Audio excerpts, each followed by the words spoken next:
Fala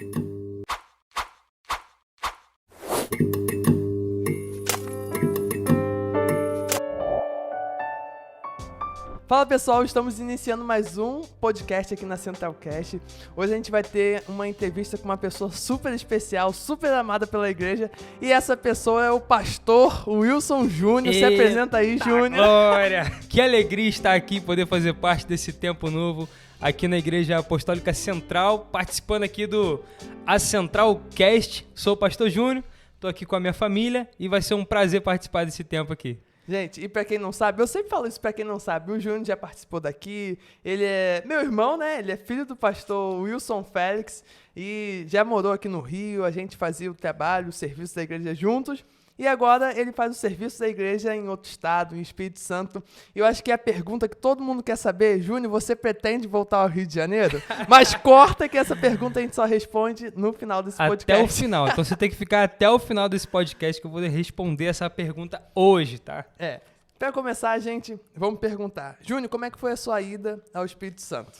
Então, a minha ida para o Espírito Santo, ela se deu em razão de eu ter conhecido a pastora Fernanda. Eu conheci a pastora Fernanda em Belo Horizonte durante um período em que nós fizemos um curso do CTMDT e ela mora no Espírito Santo, ela já morava com a família dela lá, o pai dela pastoreava uma igreja lá e eu percebi que Deus ele me chamou para esse desafio, né?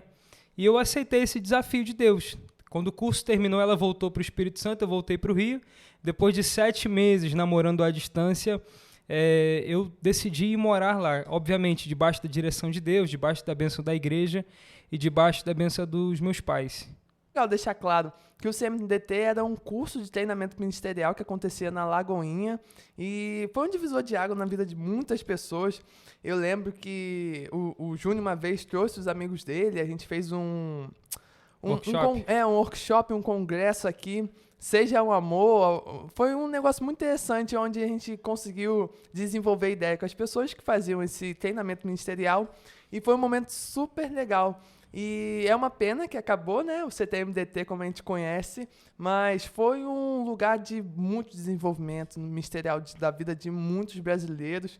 Até gente de fora já fez parte daquele curso e eu lembro do Júnior que teve um antes e depois do CTMDT. É claro que a transformação do Espírito Santo vai acontecendo diariamente, mas existem marcos na nossa vida que a gente vai perceber, nossa, tá diferente, a pessoa tá diferente. E a gente sentiu muito isso quando o Júnior foi pro CTMDT e voltou. Júnior, outra pergunta que eu queria falar, como é que foi esse tempo lá no CTMDT? Então, Eliel, esse tempo no CTMDT foi exatamente como você falou, foi um divisor de águas na minha vida. Eu creio que toda pessoa que serve a Deus, toda pessoa que tem um propósito em Deus, vai passar por algum momento da vida dela em que ela vai ter algumas experiências com Deus.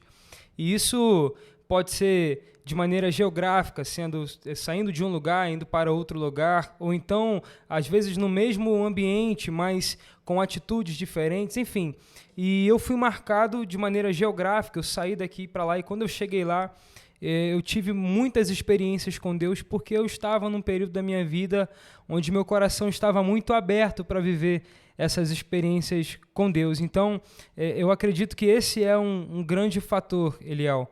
É você ter o coração aberto para experimentar, para viver, para, de fato, abraçar o novo de Deus, o desafio que a gente sabe que é Deus que está estabelecendo para te fazer crescer, para te fazer amadurecer. E foi assim no período que eu estive lá no curso CTMDT, longe da minha família, longe da igreja, longe das pessoas que eu amo, longe das pessoas que eu conheço. E naquele lugar, Deus escolheu aquele lugar para me fazer acessar pessoas como, por exemplo, a minha esposa, né? Eu conheci ela naquele lugar, e não apenas ela, mas a minha vida espiritual, a minha vida com Deus, ela renasceu naquele lugar. Muito legal, né, gente?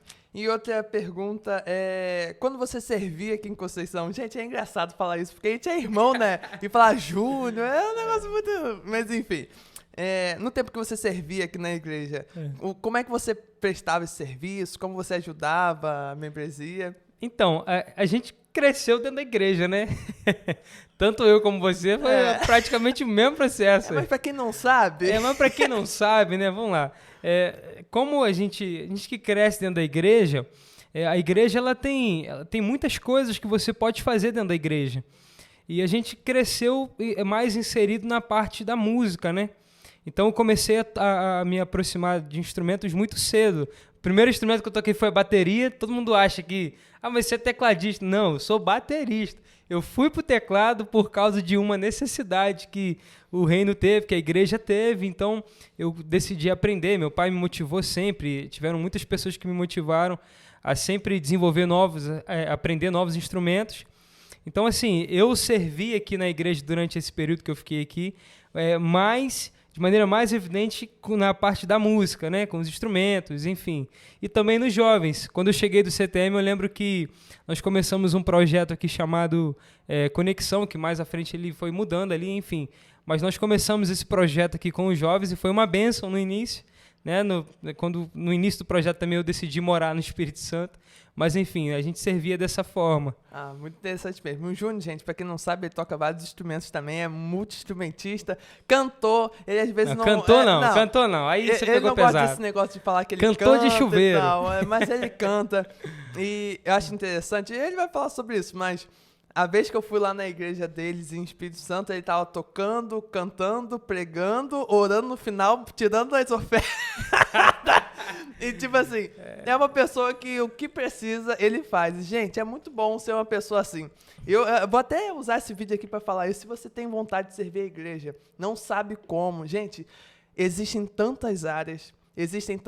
O problema é que a gente foca nas áreas que são mais aparentes. Pregar, cantar, sei lá, ser diácono, mas um coração voluntário é tudo aquilo que Deus precisa para te usar. E exatamente, porque é interessante, Léo, que à medida que você começa a servir em algo, você sempre vai ser direcionado para uma outra coisa, e quando você vê, você já sabe fazer tudo ali, você já está envolvido com tudo, e quanto mais envolvimento a pessoa, o jovem tem com a igreja, menos tempo ele vai ter com distrações lá fora e com distrações até dentro da igreja às vezes.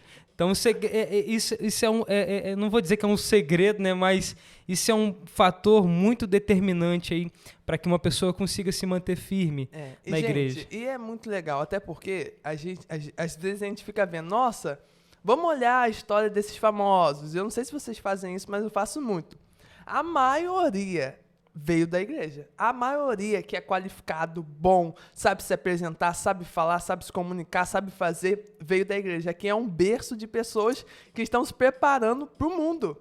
Exatamente. E às vezes a gente olha trabalhos externos, como ajudar no CRAS, ajudar em qualquer trabalho voluntário assim da vida, e esquece que a igreja também tem essa função de trabalho voluntário. E outra, é um trabalho voluntário não só para os homens, mas é para Deus também. Então se você, gente, tem filho, tem adolescente em casa, tem jovem, você mesmo que é, sei lá, adulto, idoso, e tem essa vontade de ajudar, vem aqui para a igreja, gente. O que não falta é trabalho. Eu tenho certeza que a sua vida vai ser desenvolvida. Mas voltando, porque eu falo pra caraca, né, gente? Você saiu do Rio, começou do zero lá no Espírito Santo. Conta como é que foi essa experiência. Bom, eu, carioca, nascido e criado aqui no Rio, né? Nunca... As pessoas de outro estado têm uma ideia do Rio como um lugar que parece até esses lugares aí fora, em outros países, que é um lugar muito perigoso. E não é, tá, gente? O Rio, principalmente aqui em Conceição de Jacareí, pensa num lugar tranquilo. E daí eu saí daqui, Eliel, quando eu cheguei no Espírito Santo, na minha primeira semana no Espírito Santo, alguns assaltantes roubaram um atacadão que ficava próximo da casa que eu morava, e eles pularam aonde? Na casa que eu estava morando. E daí eu tô assistindo um filme na Netflix com um pouco desce polícia da escada. Abaixa, abaixa, abaixa, abaixa. Eu, meu Deus, o que tá acontecendo? Não sabia nem como reagir, porque eu nunca tive que lidar com isso aqui no Rio, pensa. Aí cheguei lá, essa foi a minha primeira experiência lá no meu Espírito Santo. Mas, assim, tratando-se de experiências, no geral, o Espírito Santo é um lugar, né? Eu moro lá hoje, é um lugar que trouxe, assim, um desenvolvimento pessoal. Como você disse, eu cheguei lá praticamente zerado. Eu não quis trazer os problemas que eu vivia lá para o meu pai ou para a minha família. Algumas vezes assim eu trouxe porque eu não tinha saídas, mas eu sempre procurei tentar resolver esses problemas, vencer, porque eu saí daqui com entendimento. E isso é interessante, porque eu sei que Deus me direcionou para aquele lugar, mas Deus não me empurrou para aquele lugar, eu fui por decisão. Eu decidi aceitar aquilo que Deus tinha para mim lá. E isso não significa que eu tinha um caminho lá preparado, né? Como você disse, comecei do zero e aí, depois de 3 meses desempregado, consegui meu primeiro emprego. E depois eu fui trabalhar num outro negócio. E depois eu tentei empreender com cesta básica. Gente, eu nunca fiz tanto a obra de Deus, obra social. Só que a intenção era vender a cesta básica, né? Mas eu entregava e não recebia. Gente. Então, assim, o meu início, né, com o empreendedorismo lá no Espírito Santo teve essas marcas, né? Aí depois eu comecei a empresa que eu tenho hoje, que é a Félix Investimentos, e dali a gente está com uma outra empresa hoje que se chama Forte Frios, que é uma distribuidora de laticínios, enfim. A gente começou do zero e desde o início até hoje é uma coisa assim que eu posso afirmar com muita paz no meu coração e com muita autoridade, porque algo que eu tenho vivido é que a boa mão do Senhor é que tem nos sustentado naquele lugar. A Bíblia diz o seguinte, que a bênção do Senhor é que enriquece. As pessoas olham para mim e falam assim, poxa, eu até recebi uma pergunta dessa no Instagram, que legal que você consegue começar um empreendimento do zero. Como é que você começou do zero? E a verdade é que a gente não começa do zero. A gente começa a partir de algo que Deus já colocou dentro do nosso coração, dentro de nós. A gente só vai expor aquilo que Deus já colocou. Então, o que eu tenho feito hoje, os empreendimentos que a gente tem, se estamos sendo abençoados, é por causa do que Deus já colocou dentro de nós e que chegou um momento que a gente decidiu colocar isso para fora com muita fé, com muito desejo de mudança. Amém. Gente, é muito interessante, até porque se a gente for olhar ao longo da Bíblia, gente, dificilmente tu vai encontrar uma história que vai falar assim, ó, e ele continuou do jeito que ele estava, fazendo as mesmas coisas que ele fazia e no mesmo lugar que ele fazia. Nunca. Se você olhar isso na Bíblia, talvez você não está lendo a Bíblia, está lendo um livro de história romântica. Na Bíblia sempre, gente, sempre Jesus, sempre Deus vai nos chamar para viver novidade de vida. Até porque o Evangelho traz em si essa novidade de vida. E eu admiro muito, eu já falei com o Júnior, já falei com a Elana, que eu admiro muito eles, a minha irmã também, né? Saiu daqui de Conceição, foi começar do zero. E eu admiro muito vocês, porque esse espírito de correr atrás, de querer amadurecer, de querer continuar dando sequência a essa história de vida, até porque os nossos avós, eles tiveram que vir para cá.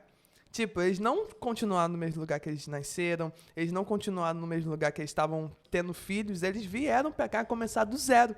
E quão importante a gente ter essa abertura para começar as coisas do zero. Às vezes o que falta na vida de muitas pessoas é um recomeço. Nossa, falei bonito, Falou né? Bonito. Caramba, meu Deus. Pode colocar essa frase aí. Eu vou aproveitar isso aqui, ó. Se você gosta desse conteúdo, curte, compartilha, comenta, marca os seus amigos. Gente, manda pra geral. A gente começou uma nova fase. Esse é o nosso segundo entrevistado. E a gente ainda não tá com 10 mil visualizações. Que é isso? Meu Deus, eu acredito que a gente vai chegar, gente. A gente vai crescer nisso. Tem alguém que precisa ouvir essa palavra. Tem alguém Pelo que amor, precisa. seja canal, seja bênção na vida de alguém. Compartilha esse podcast. Você se casou no Espírito Santo, construiu uma família de lá, tem uma família lá e tenho certeza que tem muitos desafios. E o primeiro desafio que eu quero te perguntar é o desafio como pai. Nossa, assim, os meus 2 filhos vieram em épocas que nós não tínhamos preparo nenhum financeiramente, emocionalmente. Eu acredito, Eliel, que ninguém está preparado para ser pai, ninguém está preparado, eu estou pronto para viver. Não, você não está, você vai se aperfeiçoando ao longo do tempo. E quando a Fernanda ficou grávida do Noah, foi assim, um período em que eu estava saindo desse trabalho com cesta básica, que só me rendeu desespero, e eu comecei a trabalhar como motorista de aplicativo. Então, assim, a gente estava numa transição muito grande, financeiramente. Se eu fosse olhar para esse âmbito financeiro, nós não teríamos filho. Mas assim, foi muito intenso. Mas a paternidade, eu observei uma coisa muito forte em Deus. A Bíblia diz que os filhos, eles são heranças do Senhor. E a cada filho, o nascimento do Noah, ele trouxe uma estação para o meu casamento, para a nossa vida, para a nossa família. O nascimento da Alice trouxe uma outra estação. Eu percebo que a vinda do Noah, ele trouxe um nível de amadurecimento para o meu casamento, para a minha vida enquanto homem, para o meu relacionamento com a Fernanda, um amadurecimento muito grande.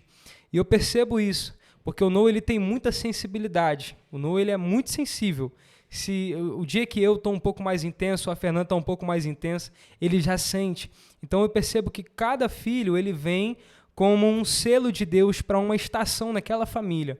E o Noah ele foi um selo de Deus para um tempo de maturidade, um tempo de aprendizado, um tempo onde a gente teve que aprender a lidar com muitas coisas, muitos desafios e romper com esses desafios. Até porque não era mais só o Júnior, não era mais só a Fernanda, agora tinha uma criança que dependia da gente.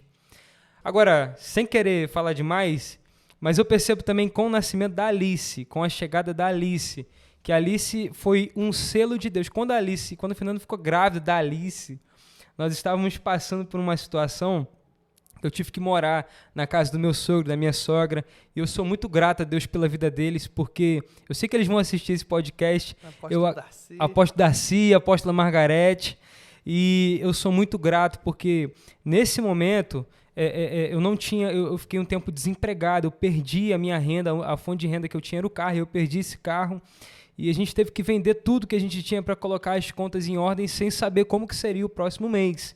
Isso foi em 2021. E eles abriram a porta da casa deles para nos receber. Nós moramos lá durante 4 meses, se não me engano.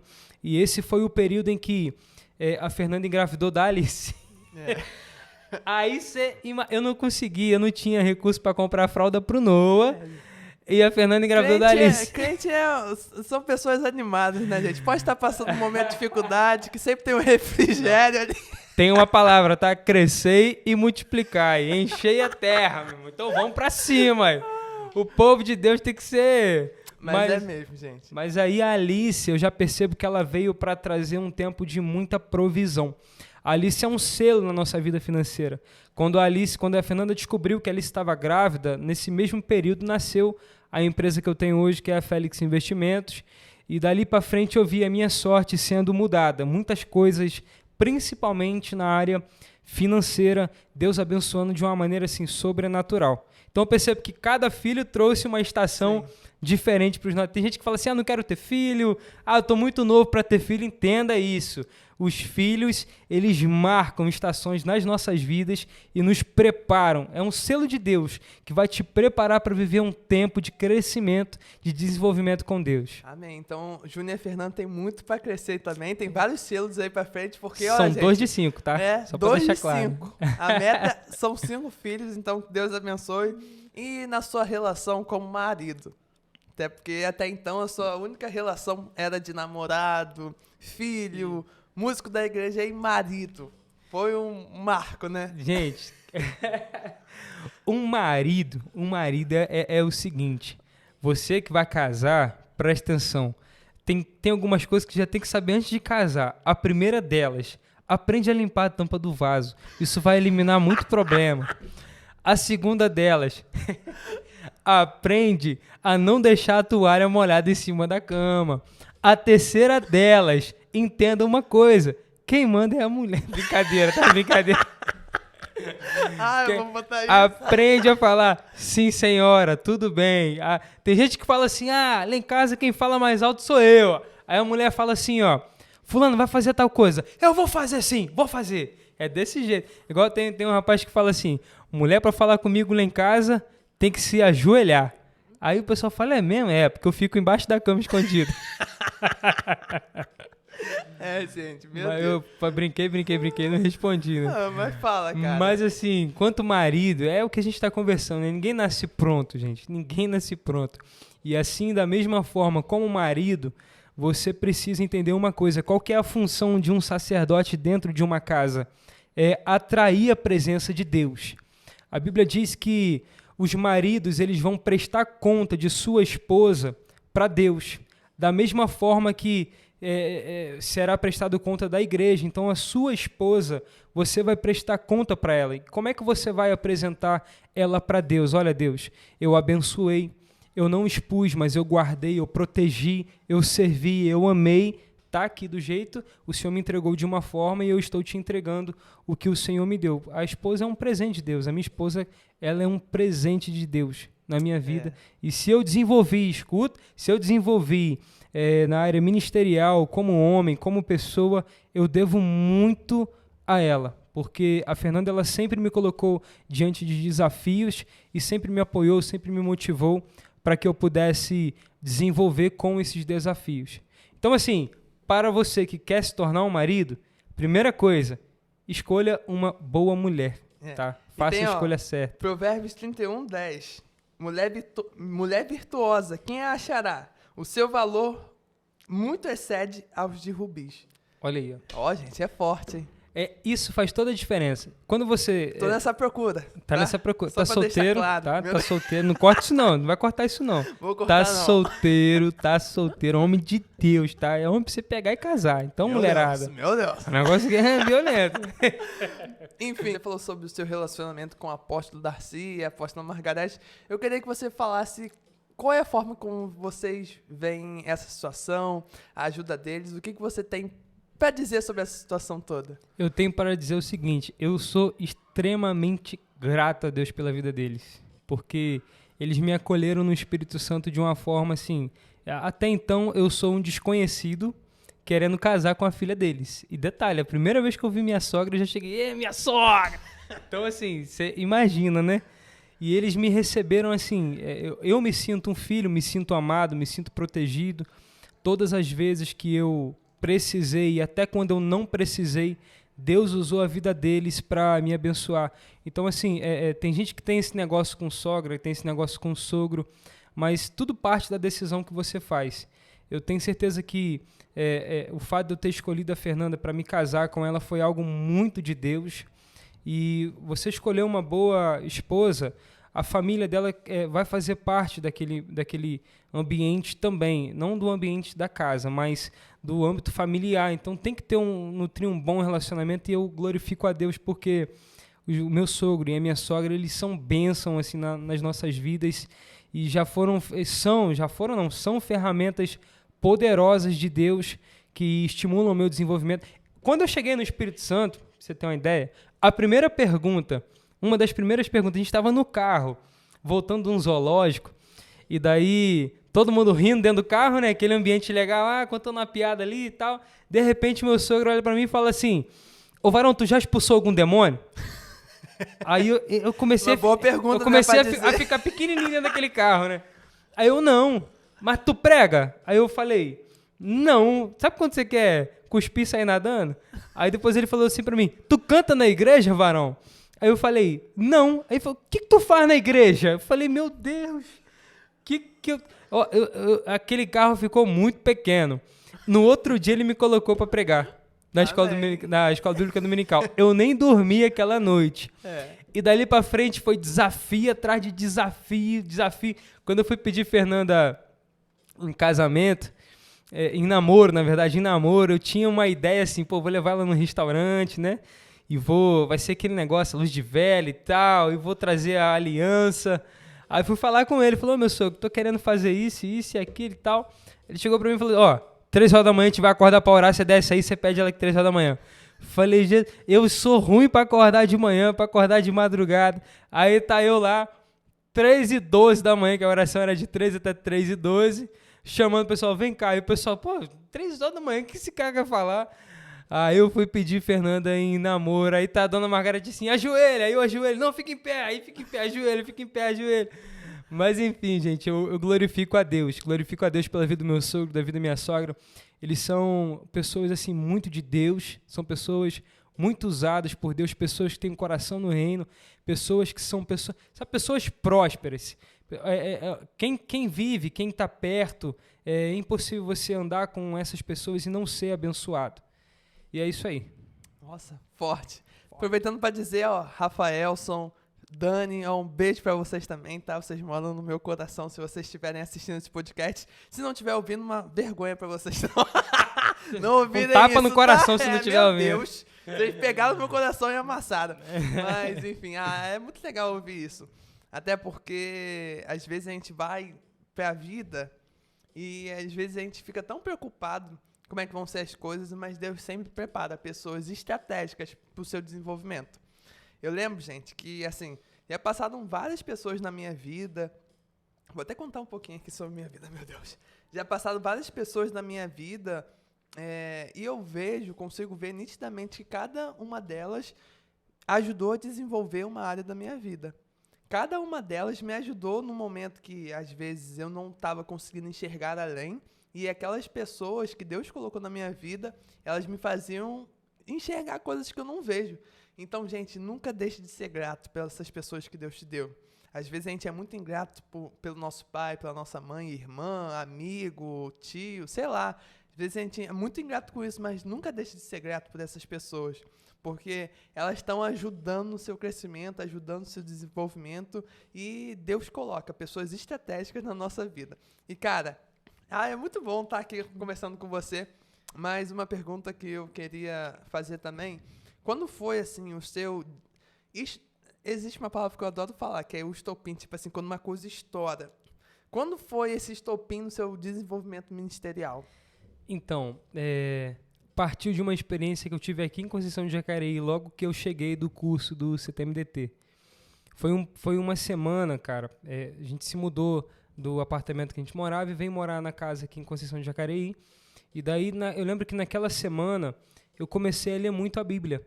Eu comecei a ler o Evangelho escrito por Mateus. Eu comecei a ler Mateus todos os dias. E eu lia de manhã, acordava, lia, aí assistia ministrações, e depois eu queria ler de novo, e eu fiquei com aquilo muito intenso. Naquela semana eu tive uma experiência com Deus. E eu tenho para mim que, apesar de ter nascido num lar evangélico, ter sido criado dentro da igreja, o Evangelho, o Reino de Deus foi apresentado para mim muito novo, mas eu tive uma experiência de conversão de fato, e obviamente é bom enfatizar aqui que a conversão ela é um processo gradativo. Me converti e mudei. Não é assim. Você se converteu e daí você dá início a um processo de conversão. Aos tempos, com o passar dos dias, dos meses, dos anos, você vai deixando de fazer certas coisas, isso é de maneira gradual. E eu tive a minha conversão lendo o Evangelho de Jesus, escrito por Mateus. Eu não queria... Nessa época, eu namorava à distância com a Fernanda e a gente ficava horas na ligação. Só que eu despertei de uma forma tão intensa para a palavra de Deus que eu já não ligava mais para a Fernanda e ela ficava assim, poxa, você já não me liga mais? Será que você já não me ama mais? O que está acontecendo? E eu falava, não é, que eu descobri uma coisa que é muito forte. E a palavra de Deus eu lia, eu chorava e tudo que eu lia fazia sentido. Porque você já pegou a Bíblia para ler e já te deu sono? Está te faltando, às vezes, um discernimento. Pedir ao Espírito Santo de Deus. E nessa semana eu falei, Espírito Santo, eu quero ler e não quero sentir sono. Bíblia não como é que se fala? Livro de cabeceira. Não é livro de cabeceira e não é sonífero. Eu quero ler, eu quero entender e eu quero viver. E eu lembro que nessa semana eu me converti. Eu tive uma experiência com Deus e me converti através da palavra de Deus, das pregações que eu ouvia na internet, enfim. Essa semana mudou, foi o estupim, né? Essa semana foi o estupim. Gente, isso é muito legal. E às vezes a gente é nascido e criado na igreja. Gente, sempre tem que ter um marco onde você parou de seguir o evangelho pelos seus pais e você começou a andar pelas suas próprias pernas. Até porque se não houver isso, é o que eu falo sempre com os adolescentes aqui da igreja. Se você não escolher servir a Deus por você mesmo, você vai sair daqui. Não vai ser faculdade, não vai ser amigo, não vai ser lugar onde você vai morar, não vai ser o trabalho que você vai ter que vai te afastar. O que te afasta é porque você nunca teve na presença de Deus de coração. Você teve porque os seus pais tiveram experiência, você teve porque seus amigos vinham para a igreja, mas e você? Eu sempre falo muito isso com eles, porque no final o que vai nos tornar enraizados na palavra de Deus é a leitura bíblica, é as experiências que a gente tem com Deus. Porque imagina, se você está num lugar onde você não experimenta as coisas que estão naquele lugar, você nunca vai fazer parte daquele lugar. Se eu vou para uma boate e não fico bebendo, não fico conversando, as pessoas vão até me expulsar de lá. Da mesma forma, é você estando na presença do Senhor. Se eu não tenho intimidade, não tenho experiência, não participo do corpo, não entendo esse movimento do corpo da igreja, dificilmente você vai conseguir criar raízes no evangelho. E é muito interessante. Antigamente eu ficava lendo esse texto, eu não lembro onde fica, mas Paulo vai dizer bem assim, sobre desenvolver a salvação que há em vocês. Eu entrava em desespero com isso, desenvolver salvação, gente, como assim? Salvação é pela graça, a gente já recebeu, não tem como desenvolver. E tem como, gente. E desenvolver salvação é santificação. E, gente, sem santificação, ninguém vê a Deus. Sem um coração puro, ninguém vê a Deus. E isso é uma coisa que a gente tem que trabalhar todos os dias, pedindo, Senhor, lava a minha vida, lava o meu coração, eu quero andar na retidão. E tenho certeza que Ele vai abençoar a tua vida, Ele vai te colocar o teu coração no lugar onde tem que estar. Eu acho muito legal ver isso, cara. Você falando sobre o seu desenvolvimento, eu sempre pergunto isso, já perguntei por Fino, sempre, 2 vezes eu já falo sempre. Mas eu gosto sempre de perguntar isso, até porque as pessoas só veem o que a gente é hoje. As pessoas assim que estão de fora da nossa vida, elas só conseguem ver o que a gente é hoje, não conseguem ver antes. E isso às vezes causa um afastamento dela da gente. Tipo assim, fulano já pega, fulano já canta, fulano já... E não, gente, Ixi, nós somos pessoas super normais. Tem muita história aqui. E tudo é um desenvolvimento. Estamos em desenvolvimento. E a Bíblia, gente, ela tem 2 separações. Nossa, tô quase pregando. Tem 2 separações entre filhos que não recebem herança porque não são maduros e filhos que recebem herança porque são maduros. Porque Paulo vai deixar bem claro que o filho que não é maturo, não tem idade suficiente, ele nada se difere de um servo, de um escravo. E quando a Bíblia fala de filho maduro, é aquele que recebe a herança de Deus, aquele que entende as bênçãos celestiais, aquele que conhece o coração do Pai. E outra, a Bíblia também fala que a criação espera por levantar dos filhos. E quem são esses filhos? Filhos maduros. Então, se você está ouvindo isso, foca no seu desenvolvimento ministerial, foque em você desenvolver a sua intimidade com Deus, porque não é uma coisa que, eu vou aos cultos e está tudo bem. Não, gente. É uma coisa que tem que ser desenvolvida todos os dias. Deus quer muito mais do que isso, né? Não é só apenas pelos problemas que Ele pode resolver da sua vida. Porque eu sempre digo, Eliel, que o ponto principal aqui não é a pessoa que vem para a igreja por causa dos problemas. Tem gente que enfatiza muito isso. Você só procura por causa dos problemas. Não, independente se é por causa de problemas, procure. Mas depois, procure o relacionamento com Deus. Esse é o foco principal. Antes de qualquer coisa, eu olho para a história de Jó e uma coisa que me chama muita atenção é que Jó, ele teme ao Senhor. Jó, ele é um homem que tem muitas posses, é um homem muito rico. Mas você vai observar que o próprio Deus permite que Jó tenha que lidar com algumas coisas. E daí o que me chama a atenção nesse texto é que lá no final da história de Jó, ele vai dizer que antes ele conhecia só de ouvir falar. Agora os olhos veem, ou seja, não é só sobre o que Deus fazia para Jó. Deus queria que Jó não apenas o conhecesse pelas bênçãos, pelas portas que se abrem, mas Deus queria que Jó o conhecesse pelo relacionamento, pela experiência. Então, é muito mais do que tudo aquilo que Deus pode fazer, você ter uma vida com Deus, você andar com Deus. A Bíblia fala que tiveram homens que andaram com Deus de uma maneira que alegrou tanto Deus como Enoque, que Deus levou ele para andar no céu todo dia com Deus. Então, assim, se você olha, o pai de Enoque viveu muito mais tempo do que ele, o filho de Enoque viveu muito mais tempo do que ele, mas Enoque, no tempo que ele esteve na terra, ele optou e ele amava andar com Deus. E é isso que Deus quer. Deus pode te entregar casa, carro, né? Eu vou falar assim porque é o sonho de muita gente e realmente é importante você ter conquista, você ter patrimônio. Tem gente que fala assim, Eliel, eu não estou preocupado com essas coisas porque quando eu morrer eu não vou levar nada dessa terra. Esse é um pensamento egoísta. Por quê? Porque você não vai levar. Mas existem pessoas que vão ficar aqui depois que você for.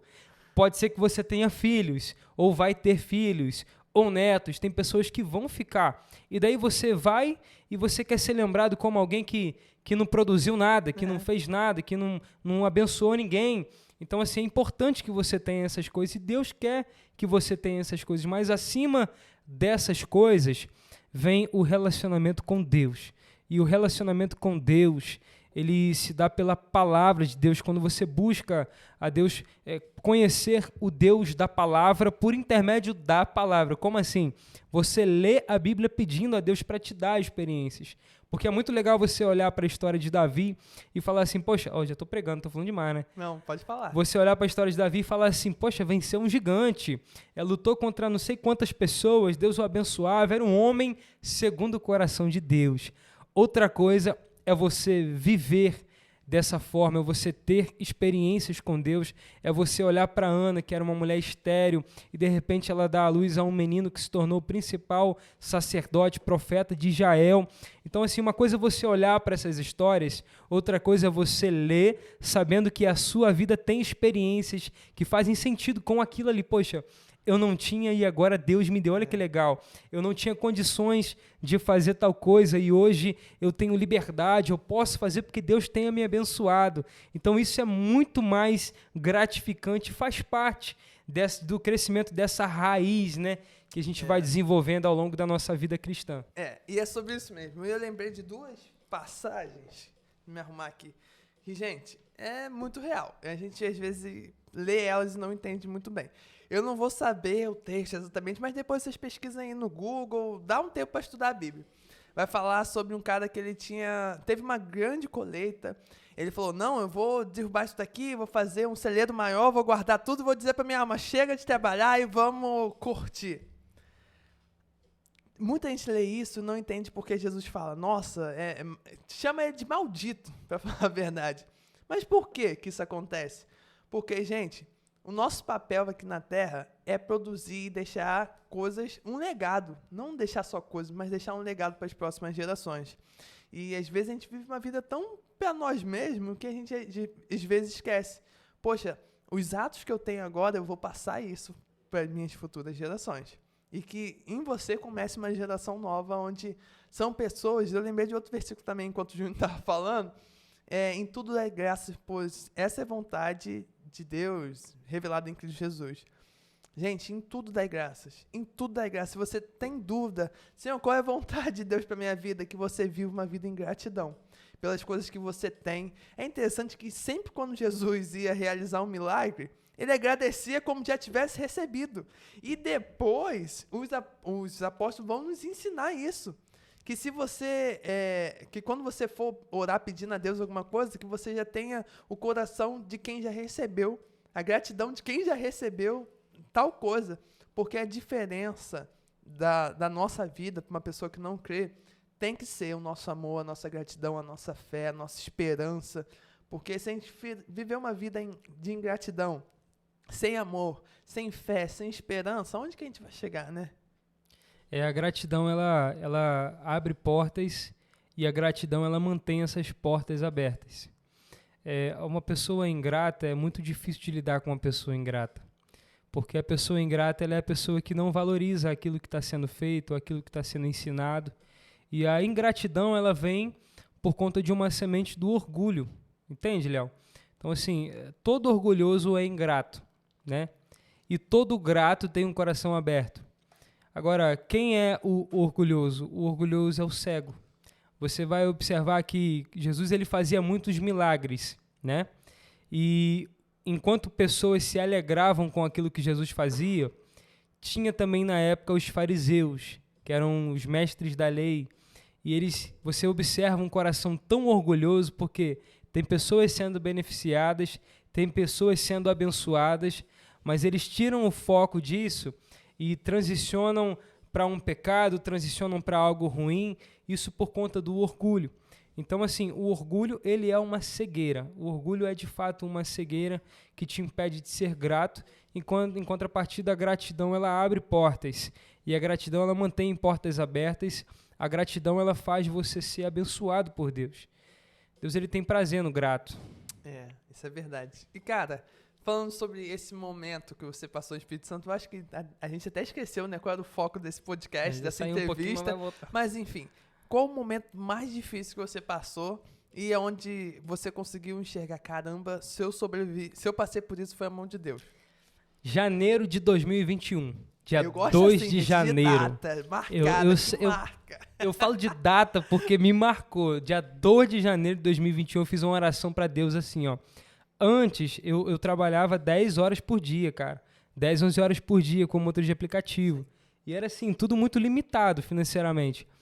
E eu lembro que meu sogro chegou para mim e falou assim, olha, quanto é que você faz no dia? Aí eu falei para ele, eu faço X.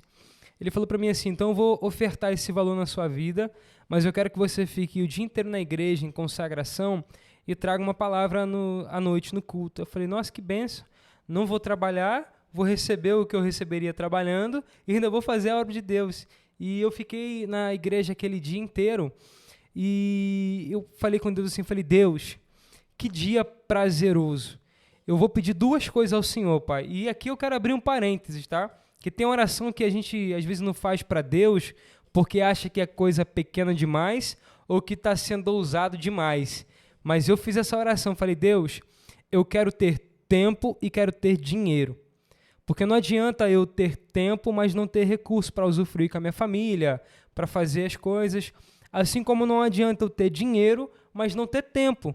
Então não resolve, eu quero ter tempo e quero ter dinheiro. Isso no dia 2 de janeiro de 2021, grava essa data.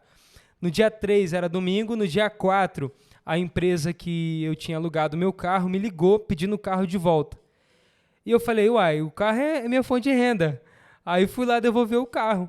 Devolvi o carro e para eu realugar aquele carro, fazer a relocação, era muito difícil. Tinha que fazer um aporte muito alto financeiro, eu não tinha condições nenhuma.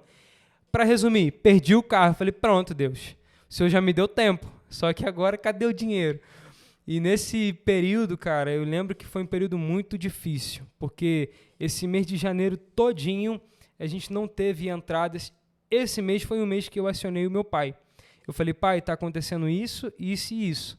E eu não tenho condições de arcar. E meu pai prontamente me ajudou, com o que ele podia, me ajudou. E foi uma bênção o recurso que ele me deu, porque eu consegui colocar muita coisa em ordem. Mas ainda faltava muita coisa, porque morando de aluguel, enfim. E para resumir essa história, eu percebi que a depressão ela começou a bater na minha porta.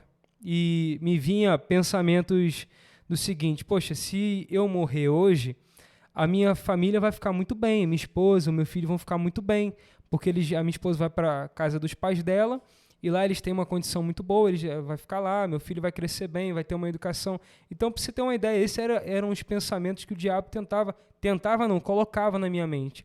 Então, eu pensei em janeiro de 2021, o meu pensamento era, eu prefiro morrer, eu acho que eu vou fazer alguma coisa para acelerar esse negócio. E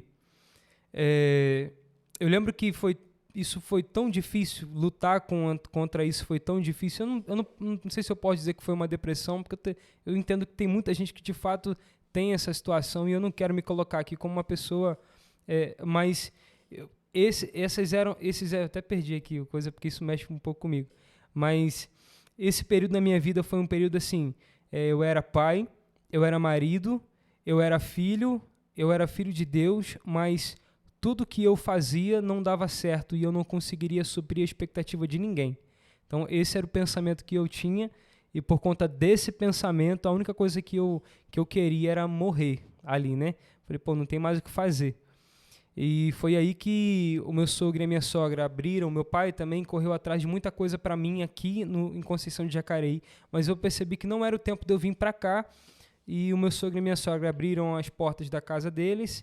A gente foi morar lá durante esse período. Mas assim, cara, esse foi o período mais difícil. Hoje, quando eu olho para esse tempo que eu passei na casa do meu sogro, da minha sogra, que eu não conseguia comprar nem fralda pro Noah, o Fernando engravidou da Alice ainda, eu fico olhando para esse cenário, eu fico pensando assim, meu Deus, se eu conseguir passar por essas coisas e sair da casa do meu sogro ainda empresário, eu entrei lá um frustrado, um destruído, um arrasado, improdutivo, e eu consegui sair de lá pela graça de Deus. Abri um outro parênteses, não tem outra explicação, meu irmão, você me conhece. Eu não tenho uma inteligência Eu não tenho uma sabedoria, não tenho. Mas Deus colocou alguma coisa em mim, movimentou alguma coisa em mim que me despertou para alguma coisa. Então eu tenho total segurança, sem medo e transparência de falar que só mudou, só aconteceu porque Deus decidiu pôr a mão sobre a minha casa. E eu saí dali um empresário. É lógico que não, a gente fala empresário, a pessoa já imagina, mas com uma empresa em um processo de crescimento. Empresário, eu. E assim, esse foi um marco na minha vida. Nossa, forte, gente, meu Deus. Mas, cara, então, pra você, a gente não entende, na verdade, né, os caminhos do Senhor. Mas pra você, o caminho entre você conseguir ter uma motivação na vida e tá totalmente desmotivado foi entender que Deus tá no controle, Deus moveu nessa situação. E nesse curto período de tempo, mas nesse tempo, assim, o que você pensava sobre Deus? Eu pensava o seguinte sobre Deus. Eu me sentia muito culpado pelo que eu estava vivendo. Eu nunca fui a tipo de pessoa que culpa a Deus, né? A Bíblia tem até uma passagem sobre isso, se eu não me engano está em Oséias, mas eu não vou falar aqui para não errar, que fala que o homem vai colher os frutos das suas próprias decisões. Então eu tinha total consciência de que eu estava naquela situação por falhas minhas, falhas administrativas, entre outras falhas que eu tinha cometido. Mas o meu pensamento com Deus era o seguinte, eu me senti muito constrangido, eu pedia perdão a Deus e eu falava para Deus assim, por favor, me leva. Eu não tinha raiva de Deus, não culpei Deus, Deus não tem nada a ver com isso, são nossas decisões, são nossas escolhas. Então eu não desenvolvi a raiva de Deus, muito pelo contrário, eu me coloquei numa situação onde eu me sentia culpado. E eu acho que até nisso Deus agiu de uma forma, porque às vezes a gente olha para Deus como uma figura muito distante. E Deus, eu vou até trocar a palavra aqui, o nosso Pai, ele é uma figura muito acessível. E hoje eu vejo o nosso Pai, eu vejo o meu Pai Celestial como uma pessoa que tem um cuidado tão grande. E ele tem um carinho, uma expectativa tão grande que você está no fundo do poço ali, você está querendo morrer, mas ele ainda te alcança com amor naquele cenário, ele ainda te traz de volta naquele... Tem gente olhando para você falando assim, já era, agora já era, tá vendo? Ou tá assim porque tá em pecado, tá assim porque fez alguma coisa errada, e não é. A vida ela tem processos. Jesus diz, no mundo tereis aflições, mas nesse período, foi um período assim que me marcou também pelo cuidado de Deus, cara. Eu percebia, eu lembro que uma vez, escuta, eu até me emociono quando eu falo disso, eu fui orar na igreja nesse mês de janeiro, e eu tava chorando tanto, eu não conseguia nem orar, eu só chorava. Eu falava, meu Deus, o que tá acontecendo? O que tá acontecendo na minha vida? E eu senti, eu tô falando nesse público, tá? Eu senti uma mão nas minhas costas, assim, ó. Igual você tá sentindo minha mão, tá sentindo minha mão? Sim. Eu senti assim. Eu fiquei todo arrepiado. Eu falei, capeta não é, porque a sensação é boa. Mas que negócio é esse? Eu achei que era um rapaz, lá na igreja tem um rapaz que é chamado de Fábio, o obreiro, e ele sempre estava na oração na madrugada na igreja, né? Então eu achei que era ele. Aí eu falei, que legal, não tô sozinho. Um detalhe, tá? Esse dia eu fui orar na igreja de madrugada, e a igreja de madrugada, 5 horas da manhã, é um negócio assim... tem uns sons que a gente nem sabe de onde tá vindo. Parece... Principalmente quando aparecem uns gatos de vez em quando, assim, ó. É bem sombrio o negócio. E pra eu ajoelhar ali foi... E eu achei que era ele. Eu achei que tinha sido esse obreiro. Fábio, quero mandar um beijão pra ele, que é o homem de Deus. Eu falo pra ele que ele é o homem que parece com Jesus. Que ele é o... Enfim. E daí, eu olhei pra trás... não é o Binho. Aí eu olhei pro outro lado aqui, quem tá aqui? Aí levantei, não consegui mais orar. Aí eu levantei já chorando, cara, chorando. Então, tipo assim, eu entendi aquilo como um sinal de que eu tô aqui, tá? Fica tranquilo, mas eu tenho que deixar você passar por essas coisas. Mas eu tô aqui. Fica tranquilo que vai passar. Então é como se o Espírito Santo ministrou isso no meu espírito. Eu tô aqui, isso vai passar. Mas, assim, os pensamentos, cara, os pensamentos depressivos, né, vamos dizer assim, os pensamentos de morte, os pensamentos, eles vão vir, cara. Eles vão vir. É uma guerra que você enfrenta na sua mente. E naquela situação, eu sendo pai, sendo marido e tal, e com tantas frustrações, esses pensamentos eles vinham todos os dias. Depois, até mesmo durante o tempo que eu morei na casa do meu sogro e da minha sogra, eles sempre me trataram muito bem, como um filho. Mas isso é coisa assim, eu sou homem, cara. E sendo homem, sendo pai, sendo um marido, viver debaixo do teto de um outro homem, sem poder prover, sem poder ajudar, isso era terrível para mim.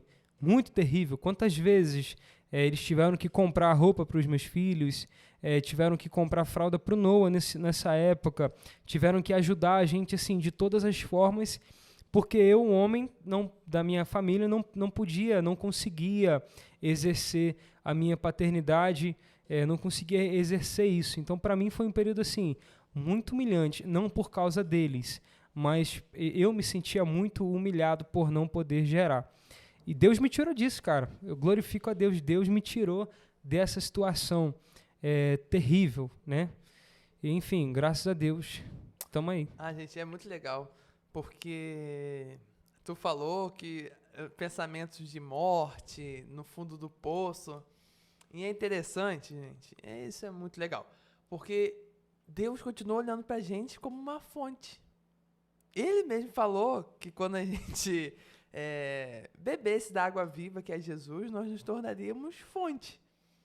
E mesmo quando a gente está achando que a gente está no fundo do poço, quando a gente está cercado desse espírito da mortandade, do espírito da morte mesmo, ele continua olhando para a gente como uma fonte. E o que uma fonte faz? Uma fonte produz, uma fonte dá, uma fonte gera vida, né, pro que está ao redor dela. E eu acho isso muito lindo. Eu acho muita graça de Deus na nossa vida. Deus, ele tem uma expectativa muito grande a nosso respeito, muito. Né? Eu fico olhando hoje, eu como pai, eu olho para o Noah e olho para Alice e se eu, que tenho tantas limitações, tantas falhas, consigo ter tantas expectativas boas a respeito deles, pensa Deus que é perfeito, né? Pensa o nosso Pai Celestial que é perfeito. Você está lá no fundo do poço, todo sujo de pecado, todo afundado ali naquela situação, ou preso num vício, preso em alguma coisa, mas Deus ele não te olha com um olhar de julgamento. Eu não consigo enxergar o meu Deus dessa forma. Você vai observar que ele envia o próprio filho dele, porque você vê que, como se já não bastasse nos entregar uma terra tão produtiva, uma terra tão boa, como se já não bastasse ter feito o homem um pouco menor do que os anjos, porque isso Davi fala em Salmos, como se já não bastasse tantos recursos, ele ainda envia o filho dele. Então você vê uma série de investimentos que Deus faz ali, porque ele não te vê, ele não nos vê, muitas das vezes da forma como nós nos vemos. Às vezes a gente se vê muito limitado, muito pequeno, mas Deus não. É como você falou, Eliel, Deus ele enxerga uma fonte, uma intensidade, Deus ele enxerga algo dentro de você que às vezes eu não conseguiria enxergar, mas Deus enxerga. Deus ele olha e fala assim, bom, eu sei que hoje ele está assim, mas amanhã ou depois a chave gira, amanhã ou depois as coisas começam a acontecer e eu vou usar ele como uma ferramenta poderosa na vida de muitas pessoas. Então, tipo assim, deixa ele passar isso aí, deixa ele aprender, deixa ele colher o fruto das próprias decisões, porque ele vai entender que as decisões dele nem se comparam àquilo que eu tenho para ele. E eu falo, essas coisas a gente fala, pode até gerar certo, assim, medo de tomar certas decisões, mas o que a gente está querendo falar aqui no final é que tome decisões segundo a Bíblia, segundo a vontade de Deus para a sua vida, mas não tenha medo de tomar decisões, porque coisa ruim é você viver uma vida no automático. Se você não toma decisão, alguém toma decisão por você. Se você não se controla, alguém está te controlando. Então, pensa nisso, sempre pensa nisso, porque Deus deu ao homem essa capacidade de decidir sobre as coisas que ele quer, as coisas que ele faz. E muitas vezes a gente pega isso, enrola e joga num lixo ou dá na mão de pessoas que nem se importam com o nosso bem. ao invés de devolver o controle das nossas vidas para Deus. E na oração do Pai Nosso tem um negócio muito legal, gente, que é que venha o teu reino, seja feita a tua vontade. Quando a gente fala isso, a gente não está falando de uma maneira assim, é uma música que a gente canta muito, né? É só uma oração, mas a gente está falando justamente, Senhor, venha o teu reino sobre as minhas ações, sobre meus comportamentos. No momento que eu estiver afundado, que eu consiga orar, venha o teu reino sobre a minha vida, porque é o reino de Deus que é paz, amor, misericórdia. Gente, isso é muito forte, porque pimentão, percebe só essas frutas que você come. Quantas só tem uma semente? Gente, a maioria é milhares e milhares de sementes. Aquilo ali tem muita semente. Então, o nosso Deus, ele não... é uma semente só para cada fruto. Não. Ele quer que você multiplique. Multiplicar em graça, multiplicar em conhecimento, em sabedoria, em favor de Deus. E é muito interessante porque quem nos culpa, gente, sempre somos nós mesmos. E o diabo aproveita que a gente tem essa questão de ficar culpando, nos culpando, esse peso todo, e ele aproveita para lançar cada vez mais cargas ao nosso pensamento. Mas que você venha vivendo uma vida livre, gente. Dessa culpa toda, desse desespero todo. Eu sei que não é fácil falar assim, viver livre. Livre da culpa, não. Mas Jesus, ele mesmo falou, lançai sobre mim os seus fardos, porque o jugo dele é que é suave e leve. Não é o meu, não é o do Júnior, não é do pastor, não é de ninguém. É o jugo de Jesus que é suave e vai trazer essa paz que você tanto precisa. Cara, outra pergunta que eu tenho para te contar é... E como é que você vê a sua mãe? Vou falar, nossa mãe e nosso pai diante dessa situação toda. A sua visão sobre eles mudou? Cara, a minha visão sobre o meu pai e sobre a minha mãe mudou assim de maneira radical depois de todas essas experiências que eu tive. Porque entrou um fator na minha vida que antes eu não tinha. E eu estou desenvolvendo esse fator hoje, né, que se chama maturidade. A maturidade, ela abre os seus olhos para enxergar coisas que até então você não enxergava. Eu hoje, como provedor, como pai, como marido, eu percebo que muitas coisas que meus pais faziam para mim, muitas coisas que minha mãe fazia, cara, como que minha mãe foi uma leoa assim para proteger a gente, como que minha mãe foi uma leoa, como que meu pai foi um provedor, foi alguém assim que sempre apontou um destino para nossa casa, sempre apontou, olha, eu percebo que meu pai nos piores momentos da vida dele, ele não deixava de fazer a obra de Deus, você sabe disso. Então, assim, como a gente aprendeu com isso, a minha mãe sempre criativa, envolvida na obra de Deus, ali cantando, fazendo... E a minha mãe, ela é espontânea, criativa, e a gente pega tudo isso, quando a gente é novo, isso às vezes passa desapercebido. Mas depois que você amadurece, depois que você vai desenvolvendo ali com o passar do tempo, você vai observando o seguinte, tudo isso que eles fizeram plantaram uma semente no nosso coração. E hoje nós estamos envolvidos com a igreja, estamos envolvidos com tantas coisas aí na obra de Deus por causa dessa semente que eles plantaram nos nossos corações. Então, assim, a minha maneira de enxergar a minha mãe hoje e de enxergar o meu pai hoje mudou completamente por causa da maturidade. E a maturidade me faz ser extremamente grato a eles. Todos os dias eu mando mensagem para minha mãe e eu falo, mãe, abençoa o meu dia, eu preciso muito da bênção da senhora. Todos os dias eu mando mensagem para meu pai, eu falo, pai, abençoa o meu dia, eu preciso muito da bênção do Senhor. Todos os dias eu faço isso, desde que eu me comprometi. Às vezes eu esqueço de fazer, aí a minha mãe que mandou, meu filho, Deus abençoe seu dia aí, tá? Eu falo, poxa, mãe, era para eu pedir a bênção. Mas enfim, e nós criamos esse hábito. E porque hoje eu enxergo eles de maneira totalmente diferente, cara. A imaturidade, ela te impede de enxergar certos tipos de detalhes. Quer ver um detalhe bem pequeno? A gente ia para a escola todos os dias, né? E todos os dias nosso pai dava um recurso para a gente merendar, não é verdade? E hoje eu fico pensando assim, meu Deus, não é fácil você dar um recurso ali todo dia. E às vezes eles davam um jeito deles para que a gente pudesse ter ali as coisas. E hoje eu entendo isso, a maturidade me faz entender. Às vezes eu vou comprar alguma coisinha pro meu filho, eu fico pensando, caraca, meu pai teve que lidar com tanta coisa lá atrás, minha mãe teve que lidar com tanta coisa lá atrás para poder fazer por mim, para poder fazer. Então, assim, a maturidade hoje me faz enxergar meus pais de maneira completamente diferente. E os dois são uma bênção demais, eu amo demais esses dois. E é muita doideira que eu tava conversando esses dias, o pessoal, alguém me perguntou, olha, o que vocês comiam quando... Ela falava, gente, a gente só comia bife com batata frita, era o nosso cardápio. E eu falei isso, na hora eu falei com um olhar tipo assim, nossa, que coisa ruim. Esse negócio de, eu falei dessa forma, até meio grosseiro. A gente ficava comendo bife com batata frita, tipo, que coisa ruim. Mas, gente, parando pra pensar, meu Deus, a gente comia bife com batata frita.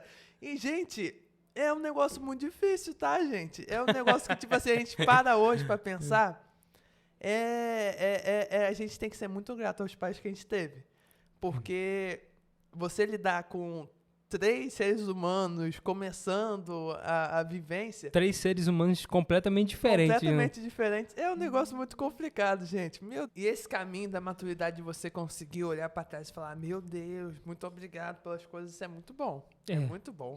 E tira um peso também de você... ficar culpando as pessoas, culpando as coisas que aconteceram, tira muito esse peso. Quando você para e percebe, meu Deus, é graça, sobre graça, é abundância de graça, é graça todo dia. A gente tira esse peso, né? Tu se sente livre dessas coisas? Cara, de olhar pra trás e ficar, que coisa ruim. Eu me sinto muito livre dessas coisas hoje. É exatamente o que a gente está falando. A maturidade, ela te faz eliminar. Porque quando você está preso a alguém, está preso no passado, você está num presente carregando um defunto nas costas. Fica muito pesado, fica muito difícil se dar prosseguimento na sua vida, você desenvolver, crescer, evoluir, carregando alguém. Então, assim, quando a maturidade vem, ela vem para resolver muita coisa na sua vida. Ela vem para te fazer pedir perdão, ela vem para você perdoar, ela vem para você eliminar problemas, ela vem para você se dar bem com as pessoas. Então, assim, a imaturidade, ela abre os seus olhos, né?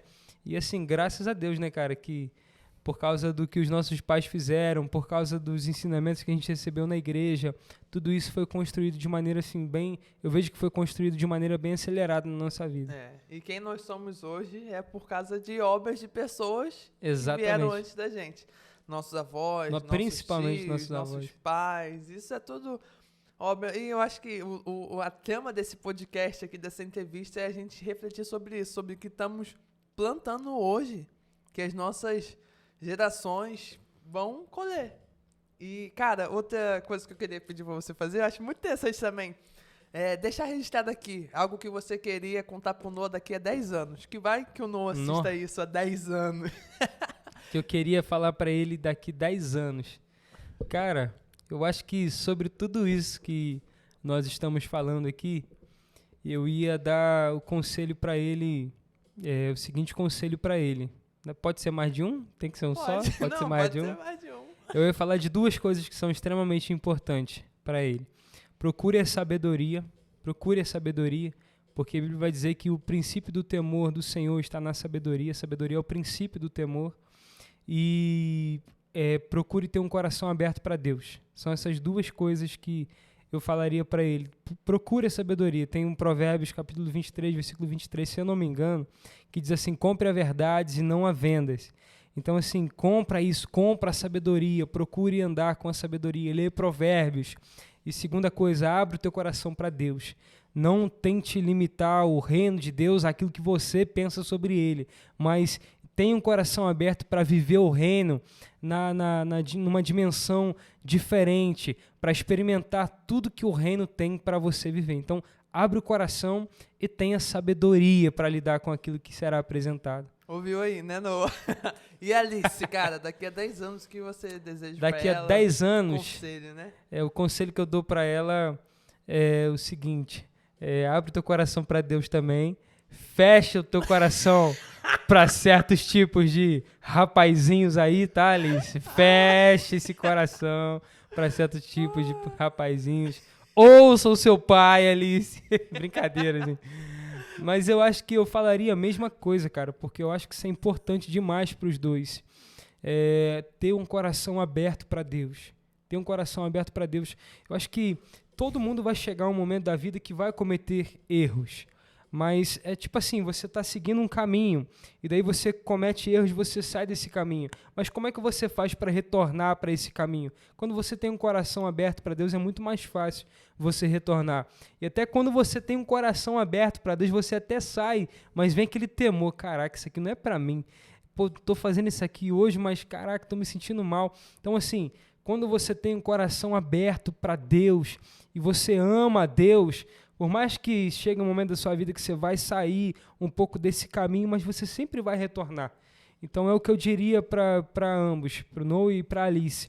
Tenha um coração em Deus e tenha sabedoria, porque sabedoria elimina muitos problemas da nossa vida. Então eu falaria essas duas coisas e eu sei que essas duas coisas iriam ajudar eles assim de maneira geral, né, no âmbito da vida. É verdade. Cara, e para responder a primeira pergunta... Meu Deus, vou até repetir de novo. Cara, esperada pergunta.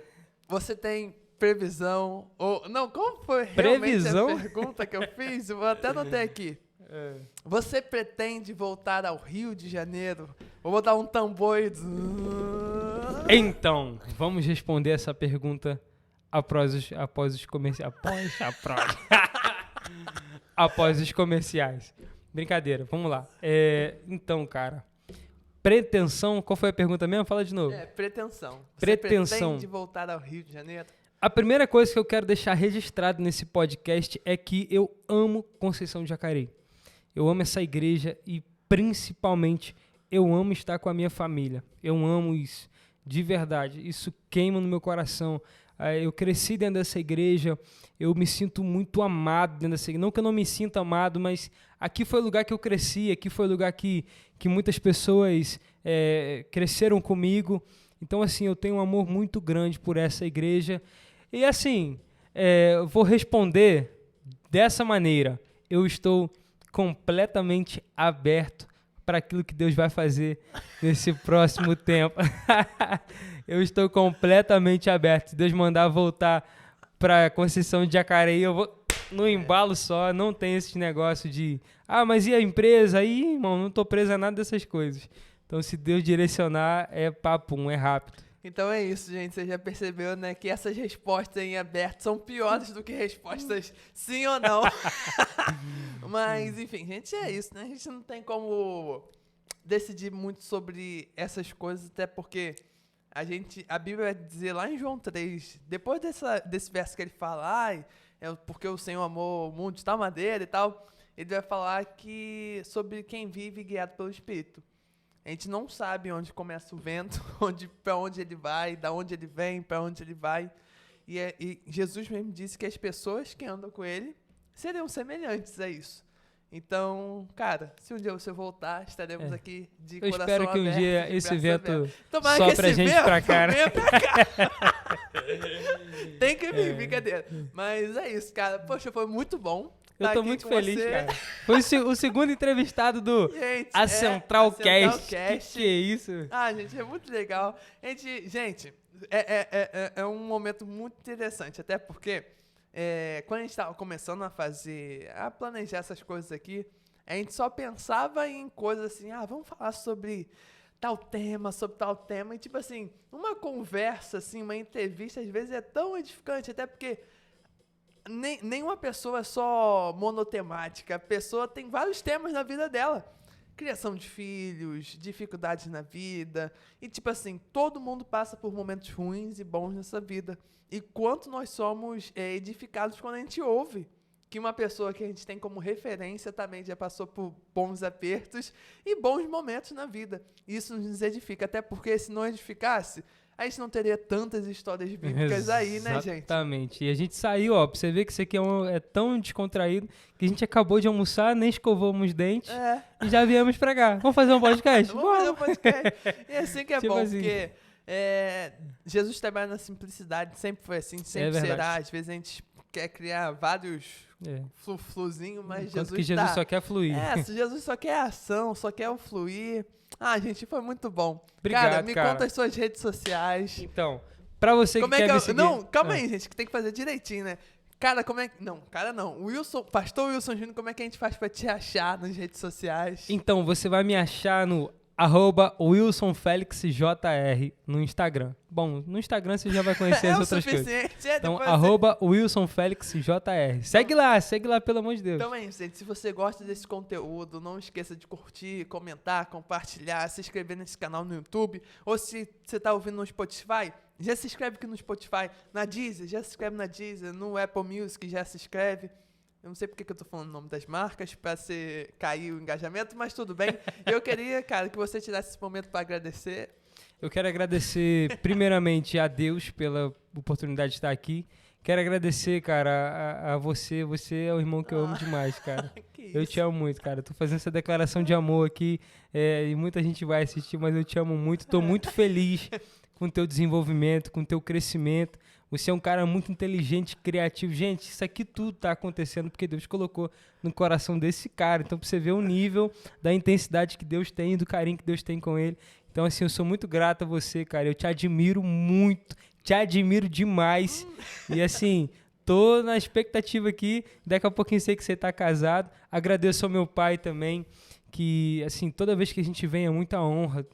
Eu amo estar perto, dispensa comentários, né? Eu amo estar perto do meu pai, da minha mãe. E agradeço também ao Maurício, presbítero Maurício Júnior, fez o convite, vai lá pregar lá na igreja, lá no aniversário da igreja e tal. Eu falei, é agora. Então, assim, família, amigos, a igreja em si, há muita gente para agradecer, talvez eu não vá lembrar o nome aqui, mas obrigado de coração, e é isso aí.